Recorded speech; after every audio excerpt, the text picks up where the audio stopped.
ఓం శ్రీ గణేశాయ నమః. ఓం శ్రీ కృష్ణ పరబ్రహ్మణే నమః. ఓం శ్రీ గురుభ్యో నమః. సమస్త గురుమండలికి హృదయపూర్వక నమస్కారాలు తెలియజేసుకుంటూ భాగవతం చదువుకుంటున్నాం. ఇది పరిచయం అండి. శ్రీ విష్ణు శ్రవణే పరీక్షిధవధ్యేయా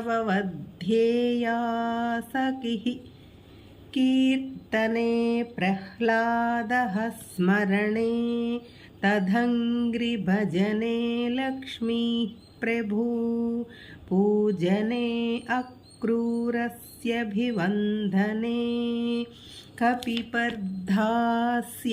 చ సఖ్యేర్జునః సర్వస్వాత్మసమర్పణే బలిరభూత్ కృష్ణాప్తిరేవం విధా. శ్రీ విష్ణుగాథ శ్రవణముచే పరీక్షిత్తు మహారాజు కీర్తన, వ్యాసపుత్రుడైన సుకుడు స్మరణ, ప్రహ్లాదుడు పాదసేవచే, లక్ష్మీదేవి పూజలచే, పృథు చక్రవర్తి అభివందనముచే, అక్రూరుడు ధ్యానముచే, హనుమంతుడు సఖ్యముచే, అర్జునుడు సర్వస్వము ఆత్మ సమర్పణ చేసి, బలిచక్రవర్తి నవవిధ భక్తులచే కృతార్థులైనారు. శ్రీకృష్ణ భక్తి ఇంత గొప్పది. మానవుని పరిమితమైన భాషా జ్ఞానంతో రచింపబడిన గ్రంథాలకు అతీతమైన వాడు భగవంతుడు. అందుచేతనే ప్రహ్లాదుడు గ్రంథ పఠనం విరమించుకొని భగవానుని పాదపద్మాలనే ఎంతో దృఢముగా పట్టుకొని ఆయన దివ్య గాథలనే వింటూ వినిపిస్తూ సంకీర్తన చేస్తూ తరించాడు. అదియే పరమానందభూతికి సాధనం. శ్రీమద్భాగవతం పరమాత్మ నుంచియే ఉద్భవించినది. భగవానుడే బ్రహ్మదేవునితో భాగవత రహస్యాన్ని 4 శ్లోకాల్లో ఇలా చెప్పాడు. అహమేవాసమేవాగ్రే నాన్యధ్యత్ సదసత్పరం పశ్చాదహం యదేతచ్చ యో వశిష్యేతపోస్మృహ. సృష్టికి పూర్వం నేను ఒక్కడినే ఉన్నాను, తరువాతను నేనే ఉన్నాను. సకల చరాచర విశ్వాన్ని రచించిన వ్యక్తపరచినది నేనే.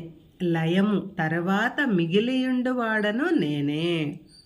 ఋతేర్ధం యత్ ప్రతీయేత న ప్రతీయేత చాత్మని తద్విద్యాత్ ఆత్మనో మాయాం యథా భాసో యథా తమః. నిజానికి లేనట్టిదే అయినను ఆత్మయందు ఏది ప్రతీయమానము అప్రతీయమానము అవుతుందో, ఉన్నది లేనట్టుగాను లేనిది ఉన్నట్టుగాను అనిపించటం, ఈ సృష్టి అంతా నా నుండియే ఉద్భవించున్నట్లు చూపటం, అది నా మాయాశక్తియే. యదా మహంతి భూతాని భూతేషూచ్ఛావచేష్వసు ప్రవిష్టాన్యప్రవిష్టాని తథా తేషు నత్తేష్వహం. సృష్టిలోని సకల వస్తు ప్రపంచములోని పంచమహాభూతాలు ప్రవేశించి ఇమిడియున్నను అవి కనిపించవు. అలాగే నేను కూడా సర్వభూతాలయందు ఆత్మస్వరూపములో ప్రవేశించి సర్వగతుడనై ఉన్నను, కనిపించకుండా ఉంటాను. ఏతావదేవ జిజ్ఞాస్యం తత్వజిజ్ఞాసునాత్మనః అన్వయవ్యతిరేకాభ్యాం యత్స్యాత్ సర్వత్ర సర్వదా.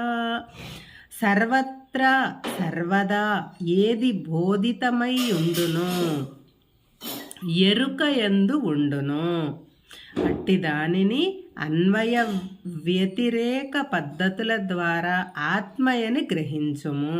పరమసత్వరూపమైన నా యొక్క ఈ ఆత్మతత్వము అనాదిగా సర్వత్రా వ్యాపించి ఉన్నది. సర్వం కల్విధం బ్రహ్మ అనే సత్యాన్ని సువిచారము ద్వారా తెలుసుకుని అనుభూతి చెందాలి. ఈ భాగవతాన్ని బ్రహ్మ నారదుడికి చెప్పాడు. నారదుడు వ్యాస మహర్షికి చెప్పాడు. వ్యాసుడు దానిని గ్రంథముగా రచించి శుకునకు చెప్పాడు. శుక మహర్షి శాపగ్రస్తుడైన పాండవ పౌత్రుడు అభిమన్యు పుత్రుడు అయిన పరీక్షిత్తునకు సంపూర్ణ భాగవతాన్ని 7 రోజుల్లో చెప్పగా పరీక్షిత్తు జనన మరణ సంసార వలయం నుంచి ముక్తుడయ్యాడు. ఆదిశేషుడు ఈ భాగవతాన్ని పాతాళలోకంలో వ్యాపింపజేశాడు. దీనిని బృహస్పతి స్వర్గలోకములోను, పరాశరుడు భూలోకములోను, సనక సనందనాదులు స్వర్గాతీత లోకాల్లోనూ వ్యాపింపజేశారు. శ్రీమద్భాగవతము వేదమనే కల్పవృక్షము నుంచి ఆవిర్భవించింది. ఇది సుఖయోగీంద్రుడి ముఖము నుంచి ద్రవించిన అమృత ఫల రసము. రసమయమైన ఆ భాగవతాన్ని రసిక భావుకులు ఆస్వాదించి తరించుగాక. హరి ఓం తత్సత్. శ్రీమద్భాగవత మహత్యం. శ్రీకృష్ణ భగవానుడు తన అవతారాన్ని చాలించాలని సంకల్పించి యాదవ శ్రేష్ఠుడు తన ప్రియతమ అనుచరుడు అయిన ఉద్ధవునకు జ్ఞానోపదేశం చేశాడు. అప్పుడు ఉద్ధవుడు ఇలా వేడుకున్నాడు, ప్రభు, నీవు లేని ఈ లోకం జీవరాశులన్నింటికీ ఒక శూన్య మండలమే అయిపోయింది.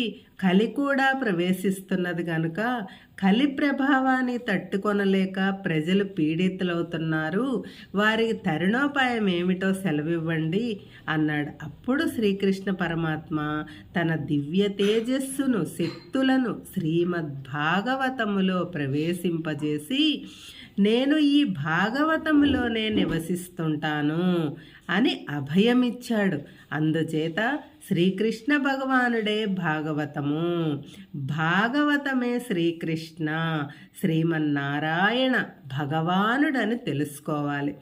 శ్రీ శుక మహర్షి పరీక్షిత్తునకు భాగవతాన్ని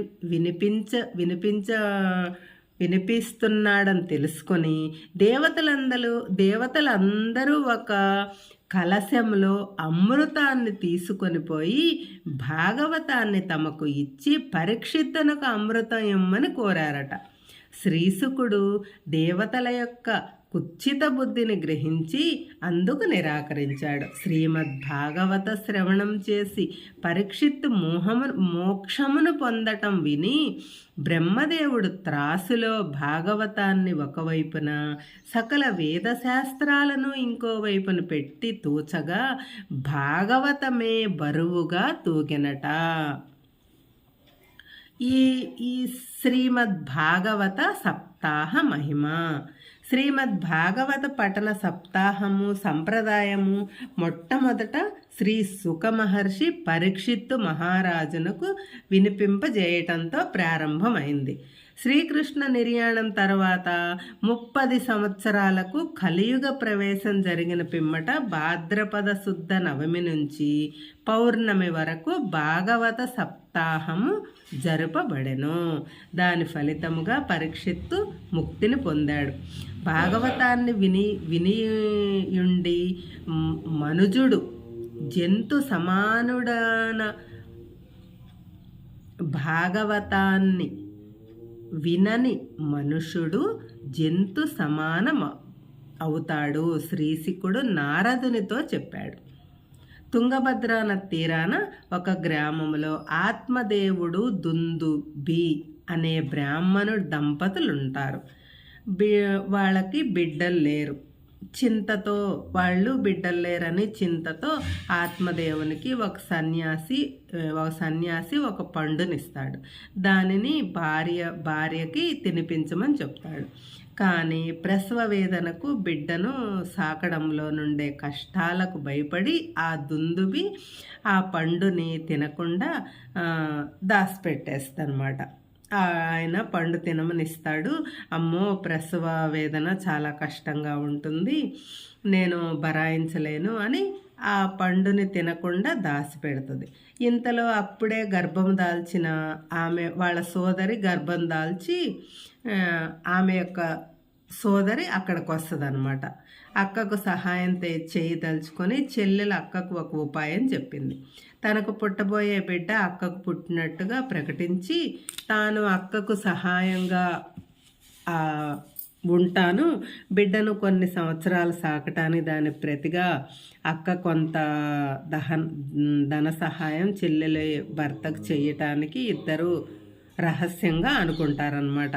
నేను ఇక్కడే ఉంటాను, నా బిడ్డను నీకు ఇచ్చేస్తాను అని దాని బదులుగా కొంచెం ధన సహాయం చేస్తుంది అనమాట.